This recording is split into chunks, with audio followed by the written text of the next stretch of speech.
So now, let's move on and discuss mga barrier methods naman, guys.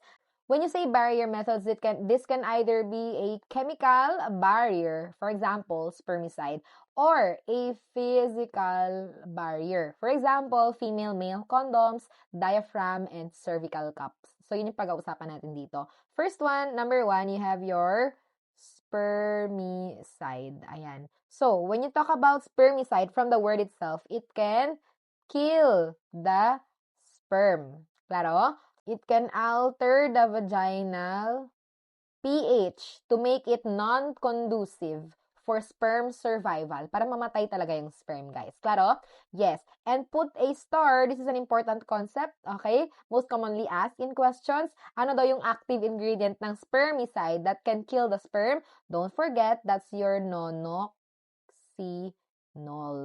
9. Okay? Also known as your N9. Okay? No sperms. Okay? Nonoxynol 9. That's the active ingredient of your spermicide. Claro? That can kill the sperm cells. Claro? Your nonoxynol. Okay? That's it, guys, for spermicide. Okay?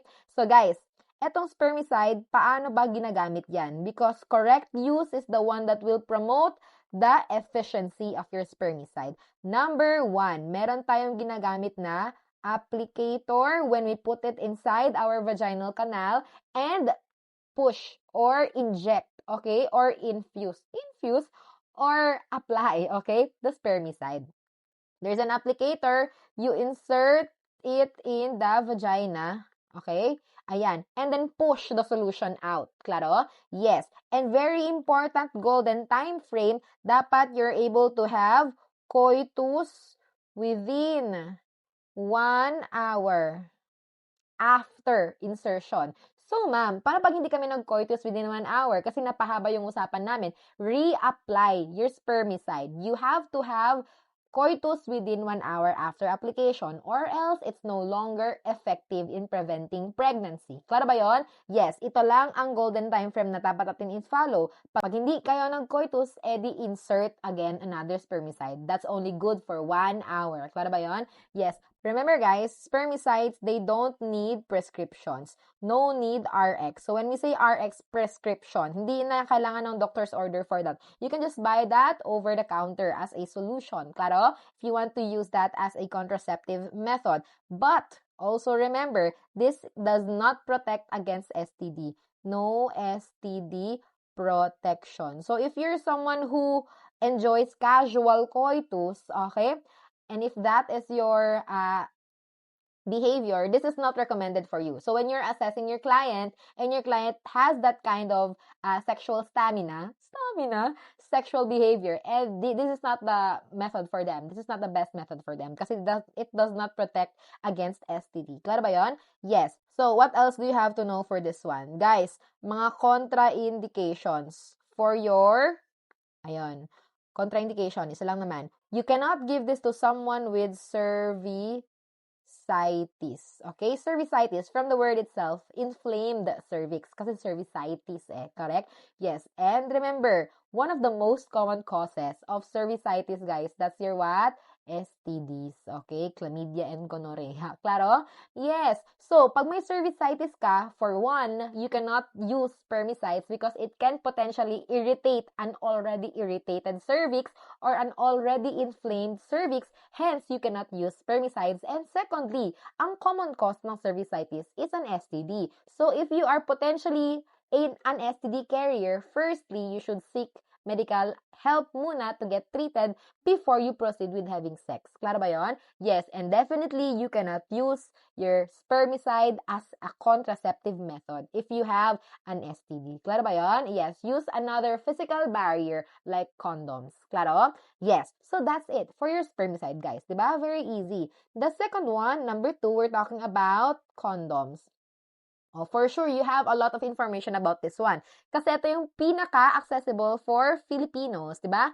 Male and female. Just remember, hindi nakakahiya bumili ng condom, mas nakakahiya kapag nabuntis ka at hindi ka pa ready maging magulang. Kilala ba yun? Yes. So, condoms. First, we'll talk about your male condoms. What did I say about condoms kanina? These are physical barrier because you're using a rubber, claro, rubber to separate the vagina and the penis when they are interacting with one another. Okay?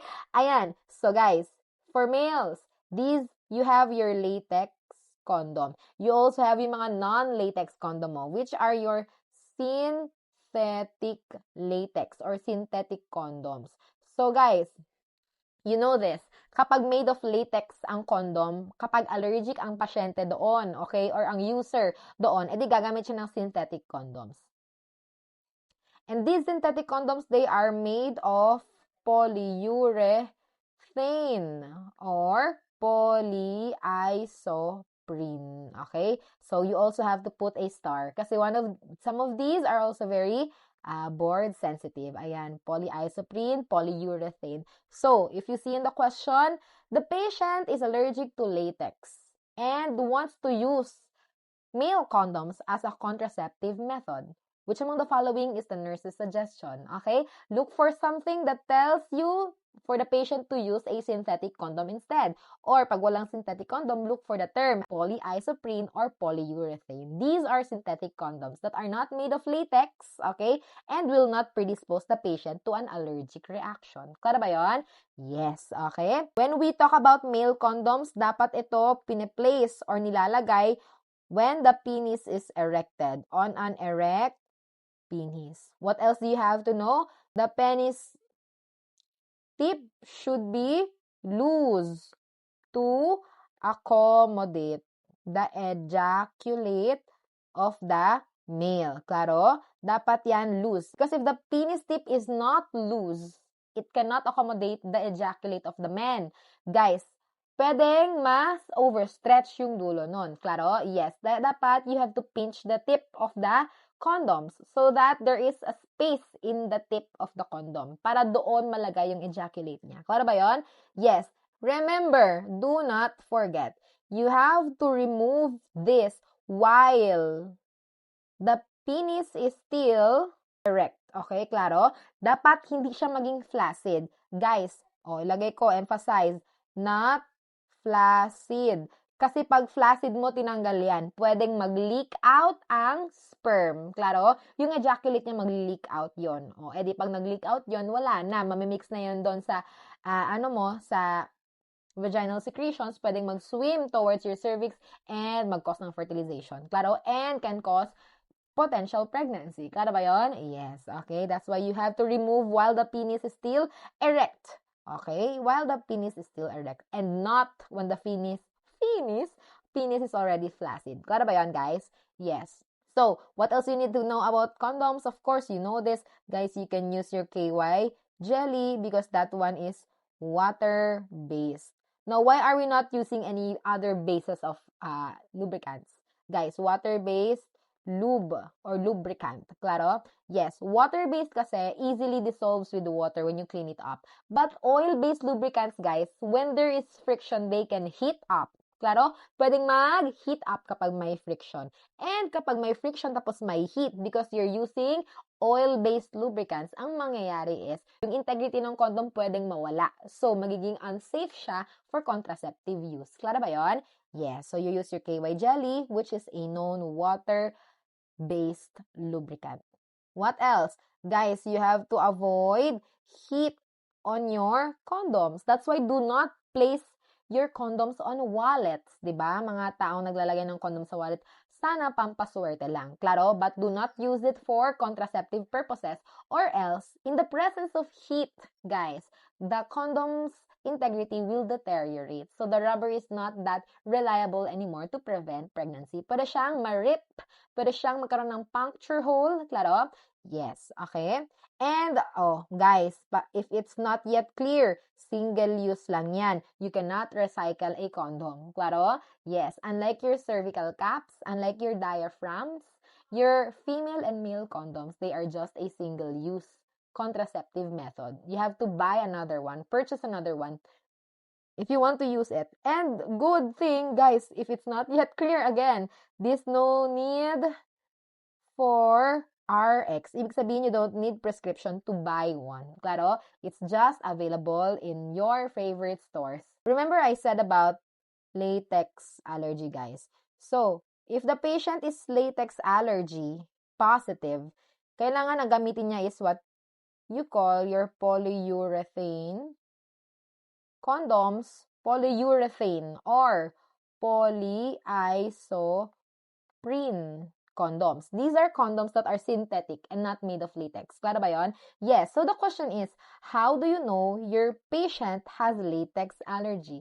For one, sasabihin niya talaga sa'yo, ma'am, nagkaroon ng irritation yung penis ko after the use of latex or whatever kind of latex products. Yun yung pinaka-clear, guys, na paraan para malaman mo na allergic sa latex yung pasyente mo. So, sabihin niya sa'yo na after niya ginamit yung condoms, nagkaroon siya ng irritation sa areas na nagkaroon ng contact sa condom na may latex. Like his penis, like his testicles, yung kamay niya na ginamit niya sa pag-insert, ganon. Klaro? Yes. But if there is no other way to know if the patient has latex allergy prior to use, ibig sabihin, hindi pa siya gumamit ng condoms na may latex, wala siyang experience in any latex, tawag dito, ng mga gamit, okay? Gusto niyang malaman, how do I know if I have latex allergy? Nagtanong siya sa'yo. Telling yan, kapag may allergy sila sa latex, kapag meron silang history of latex exposure na medyo marami-rami. Guys, for example, meron silang multiple surgery sa past, okay, in the past. So, the multiple surgical procedures of the patient has exposed the patient to multiple latex products. That can trigger a latex allergy. What else? Kapag sila merong spina bifida. Okay, this is one of an important example. Kasi most of the time, guys, people who are born with spinal bifida, okay, they are exposed to multiple surgeries at the early onset of their life. That one can trigger a latex allergy. Kaya important to know, pag may spinal bifida history, most of the time, they can get positive latex allergy. Okay? Claro? Yes. What else? Kapag sila healthcare professionals. Because if you're a healthcare professional, you are always exposed to latex. Claro ba yon? Yes. Ano pa? Kapag ikaw hairdresser. So, dapat alam mo din kung anong trabaho ng pasyente mo. Exposed ka din to latex. Lalo ng latex gloves na ginagamit para sa mga hairstyles, hair procedures, and everything. Ano pa, guys? Kapag ikaw nasa food industry. Because in the food industry, you also always use latex gloves. Claro? Yes. So, all of these, they can predispose the patient to a latex allergy. So, you have to assess for a history of exposure to latex. What else, guys? Kapag they're allergic to the following food. Very good example of this is your pineapple, banana, guys, kiwi, ano pa, chestnuts, avocado, ayan. So, if they're allergic to these fruits, might as well assess for an allergy to latex as well. So, let's talk about the failure rate. Guys, the failure rate of your condom, it can be as low as 2% and as high as 15% failure rate. So, 2% with your ideal use. So, ibig sabihin, perfect ang pag-execute and lahat-lahat during the use of condoms. Walang balakid, okay? Walang sira, maayos yung integrity. And 15% because of the slips of the condom. For example, tinanggal siya during flaccid na yung penis, okay? Nagkaroon ng leak, okay? Na-expose sa heat, ginamit, okay, yung mga ganon. Claro? So, there's a 15% chance of failing and producing pregnancy. Then, guys, next is let's talk about the female condom naman. So, eto guys, female condom, it does not gain so much of attraction kasi guys, sobrang bulky niya. Tapos, difficult din to insert. Difficult to use. Okay? Sa babae, mahirap siyang ipasok. It's like a male condom but bigger. Okay? Mas malaki siya doon, guys. So, you have to insert that before coitus. So, exhibition ka pa. Pag nilagay mo siya, medyo mahirap. Claro? Yes, and medyo bulky siya. So, again, female condoms, this one, just like your male condom, it can protect you against STD. So, that's good for STD protection because it's a physical barrier. Claro? So, hindi talaga magmimix yung kahit anong mga bodily fluids ng pasyente or hindi magmimix yung bodily fluid ninyo ng partner mo na ayun, potentially can transmit STD to you. Klaro ba yun? Yes, that's why it can prevent STD spread, okay? It protects you against STD. And for this one, guys, female condom, you can pre-lubricate this one with spermicide, okay? So, why is it we are pre-lubricating this with spermicide, pero yung male condoms walang spermicide? Because the male condom, guys, is snug sa penis.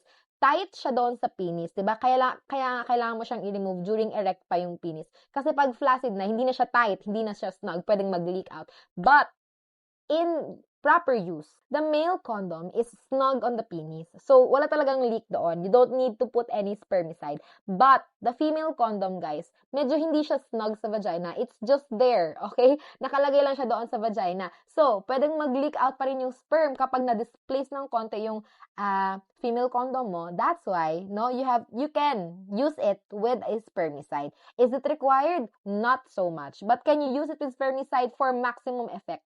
Yes. Okay. For better protection and coverage? Yes.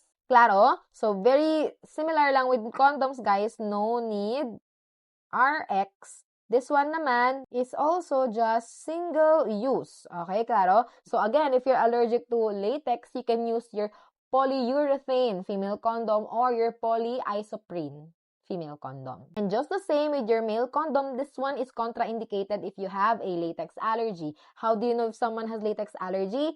Guys, pag sinabi nila na the part used or attached to the latex condom had an inflammation or reaction or swelling, pati pruritus, Makati, and then other parts of the body na na-exposed to that latex condom was also exhibiting signs and symptoms of inflammation and irritation, and that's the sign of latex allergy. Pero pag wala silang prior exposure to a latex condom, you can check for the history. Pag meron silang exposure to multiple latex products, for example, they have multiple surgeries in the past, they have spina bifida, they are also a healthcare worker, a hairdresser, or a person that works in the food factory or food industry. All of these can increase their risk for a latex allergy. Ano pa? If they present with allergies to certain fruits, for example, pineapple, kiwi, chestnut, avocado, okay, banana, so yan, that's also telling that they also have a latex allergy.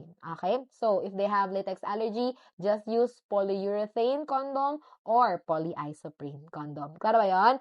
Yes. So, guys, for female condom, the same lang. The failure rate is well within 15%. Okay? 15%. The third one here, guys, we have your diaphragm.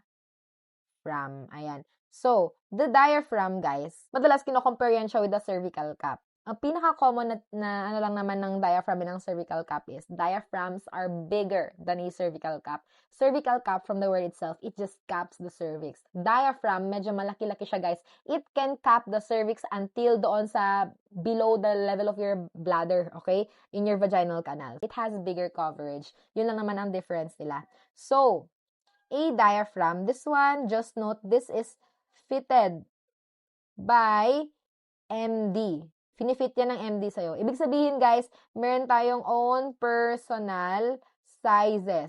I cannot use your diaphragm, you cannot use my diaphragm, because all of these are personally fitted to your cervical size, to your size as a woman. Kada ba yun? Yes. So, fitted by MD, yan. So, ma'am, ibig sabihin pag fitted yan, ma'am, pag may nagbago sa pangangatawan ko, magbabago din ang diaphragm size ko? Yes, precisely, my dear. Very good. Kaya, ikaw, tandaan mo to, babae. You change your diaphragm when the following things happen to you. When you get pregnant. After pregnancy, postpartum, iba na ang size ng cervix mo, guys, kasi nagalaw na yan ng pregnancy, ng paglabas ng baby. So, the cervix will change in terms of size, claro, and even in shape. That's why you have to have another diaphragm fitted to you after pregnancy.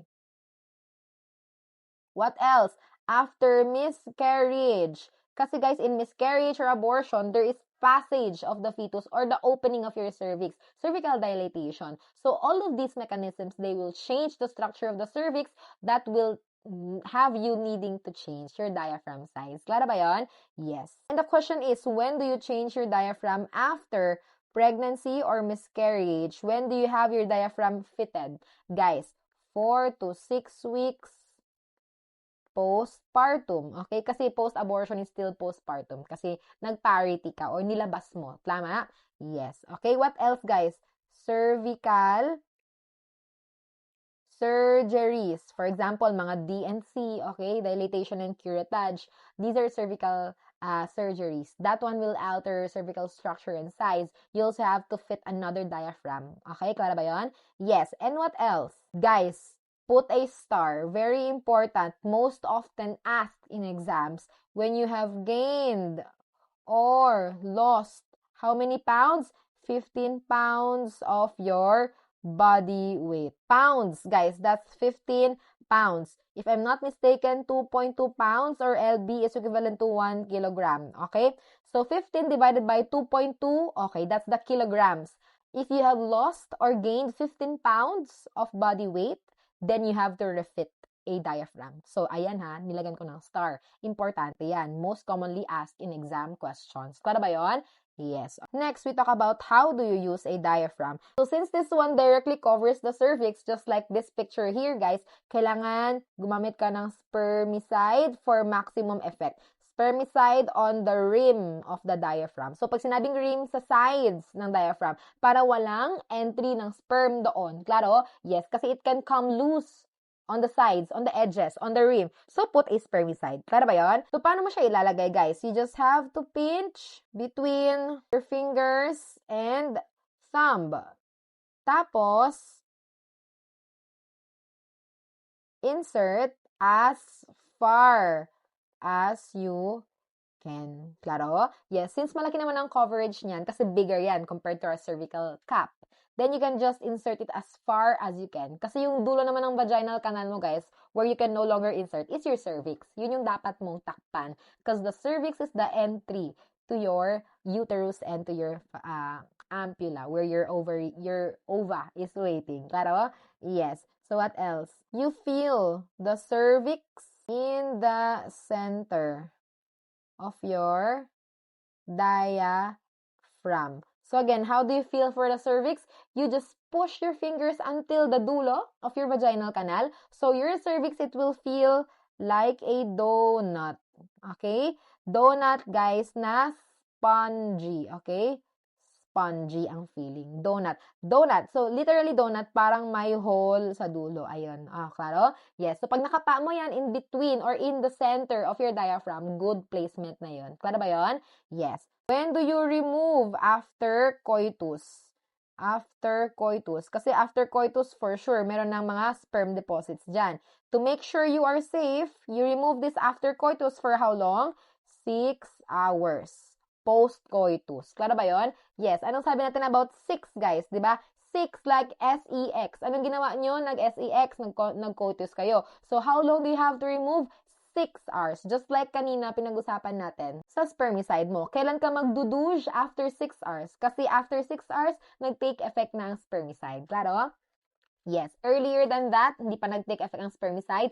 Pag tinanggal mo ang diaphragm mo in less than 6 hours, may naiwan pang mga sperm deposits doon, they can swim towards your cervix. Klaro? Ano pinag-usapan natin kanina about your sperm? 90 seconds, guys. Makakarating na sa cervix mo yun. So, okay? Within 90 seconds, diba? That's like 1.5 minutes. Di pwede kang ma-impregnate pa rin. Klaro? With the wrong use of your diaphragm. That's why you have to wait for 6 hours before removing after coitus. Klaro ba yun? Yes. Tapos, ma'am, this one is not single use, but this is personal use. Hindi pwedeng hiramin ng ibang tao yan, guys, ha? This one can last you for at least 2 years. So, anong gagawin ko, ma'am? Pagkatapos kong tanggalin ang diaphragm ko, syempre, guys, since this is personal use, you clean it with soap and water. Tapos, ibalik mo siya sa lalagyan niya. Okay, meron siyang lalagyan, guys. Ang lalagyan niya, mukha siyang face powder. Alam niyo yung press powder? It looks like that. Okay? So, doon mo siya, lalagay mo siya, put in proper placement para ma-preserve mo ang integrity ng iyong diaphragm. So, ma'am, ang tanong ng lahat, after coitus, di pa kami umabot ng 6 hours ay nagkaroon kami ng another round of coitus. less than 6 hours. Di ba sabi natin? After 6 hours, that's the time you can remove the diaphragm, klaro, so that you can wash it. What about if I have successive coitus, ma'am, within 6 hours? Hindi kami umabot ng 6 hours. Marami kaming rounds. Anong gagawin ko? Guys, do not remove the diaphragm. Ang gagawin mo, magdadagdag ka ng spermicide. Klaro ba yon? So, if you have coitus before 6 hours, do not remove. Anong gagawin mo, guys? You add spermicide. Klaro? Yes, you add spermicide. That's the one that will protect you against pregnancy. So, pwede pala siya magstay inside ni ma'am more than 6 hours? Yes, pwede. Given that you have added additional spermicide for maximum protection. Klaro ba yon? So, ma'am, gaano siya katagal pwede sa loob ko? Oh, remember this. Dapat yan less than 24 hours lang sa'yo. Or else, if it's more than 24 hours, you can develop what we call your TSS. Oh, guys, that's what you call your toxic shock syndrome. Ayan. So, what's toxic shock syndrome? From time to time, you will meet this concept, especially in OB, especially to women who use tampons, to women who use cervical caps and diaphragm alike. Klaro? Yes. Why? Guys, toxic shock syndrome, this is what you can get if you put a tampon more than 24 hours inside you. Or, more or less, kapag meron ng bacteria dyan sa loob. Klaro? Because of the use of tampon. Or, if you have used the diaphragm more than 24 hours, it stayed inside you. Or, a cervical cap inside you for more than 24 hours. Klaro ba yon? Yes, that's why for more than 24 hours, you do not let it stay inside you. You have to remove. Klaro? Yes. Basta more than 6 hours and not more than 24 hours. Klaro ba yon? Yes. So, let's talk about TSS first. Kasi, baka lumabas sa mga questions natin. TSS or toxic shock syndrome, guys, tignan natin kung ano yung cause.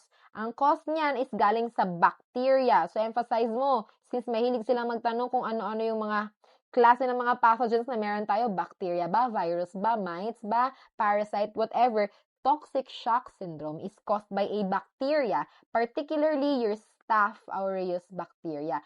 Staphylococcus aureus bacteria, aureus. So, si Staph aureus, guys, ito yung klase ng bacteria na kayang manirahan sa mga environment kung saan dumadami sila. For example, inside your vagina, if your diaphragm stays there for more than 24 hours, perfect chef's kiss area yan or location para sa mga bacteria na to para mag-thrive sila at gumawa ng barangay. Klaro? Gumawa ng sobrang daming family tree. Klaro? Yes. Si Staph aureus is not the direct cause talaga of your toxic shock syndrome. But however, Staph aureus makes a toxin. Gumagawa siya ng toxin, guys, that causes the toxic shock syndrome. Pag na-detect na katawan mo ang toxins na yan, that's the time the immune system attacks the toxin. So when that happens, guys, toxic shock syndrome is lethal. It can kill the woman. Klaro ba yun? Yes, emphasis on it being very deadly and lethal. Long use of tampons, lalo yung mga sobrang absorbable, okay? Yung nagsasabi na they are very absorbent, they can store a lot of moisture for a long time. Yan ang favorite na medium ni Staphylococcus aureus to thrive and create a lot of Staph aureus colonies.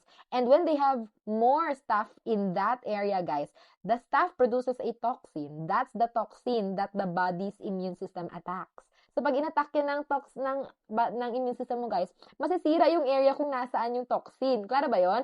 Aside from the toxin's presence, plus your immune system pa. So, when that happens, guys, toxic shock syndrome ang bagsak mo. Klaro ba yon? Yes. So, ito, I don't know if this is really applicable to PNLD, but for NCLEX, yes, big deal to. Toxic shock syndrome. Klaro ba yon?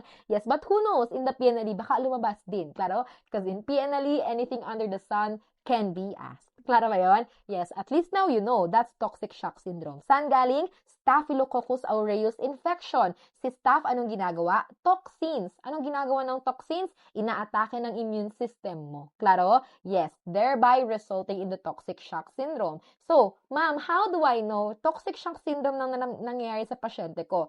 You look at the signs and symptoms of women. For example, nagkaroon siya bigla ng fever, active user of diaphragm, and then may history of use of diaphragm for more than 24 hours, nagkaroon bigla ng fever, ng myalgia, muscle aches guys, ng diarrhea, nausea, and vomiting. Plus, guys, very determinant to, ng iyong toxic shock syndrome, nagkaroon siya ng sunburn rashes. So, sunburn rashes, alam niyo yung from the heat of the sun, parang ganun, parang nasunog, parang scalded burn. Guys, sunburn rashes, this one most predominantly found in the palms or the soles of the feet. Palms or soles of the feet. But can it be found anywhere in the body? Yes, can also be found, just most often found in the palms and the soles of the woman. It looks like a sunburn rash. Klaro ba yon? Yes, so i-highlight mo yan, sunburn rash. Ano pa? Ma'am, meron din siyang, ang texture ng sunburn rash mo, guys, this is very rough. It's like sandpaper. Saan mo makikita? Sa palms and the soles of the feet. Klaro? Coupled by fever, by myalgia, diarrhea, vomiting, nausea. Klaro ba yon? Yes. Okay, that's your toxic shock syndrome. So, ma'am, what am I to do if that happens? The first thing you do is to remove the offender, yung nag-cause niyan in the first place. And that's your diaphragm. And ASAP, call the MD. Okay? Call MD.